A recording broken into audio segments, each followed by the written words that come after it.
Har yili uyg'onish, yosharish fasli bo'lmish navbahor, qadimiy va go'zal ayyom Navro'z arafasida ko'cha-ko'ylarni tozalash, mahallalarni obod qilish, yon-atrofni ozoda saqlash o'zgacha bir an'anaga aylanib qolgan. Navro'z umumxalq bayramini munosib nishonlashga tayyorgarlik ko'rish, o'zaro mehr-oqibat va hamjihatlikni kuchaytirish, mahalla va tashkilot muassasalarida obodonlashtirish maqsadida tumanimizda tizimli ishlar amalga oshirildi. Shu sababli joriy yilning 12-mart kuni Zardor tuman axborot kutubxona markazida ham kutubxona xodimlari tomonidan obodonlashtirish ishlari olib borildi.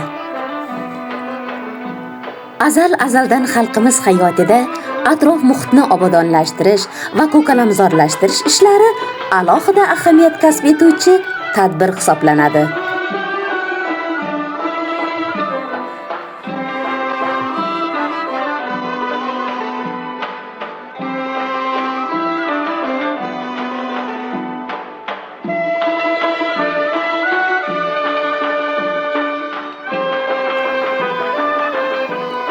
Dono xalqimiz bejizga aytishmagan.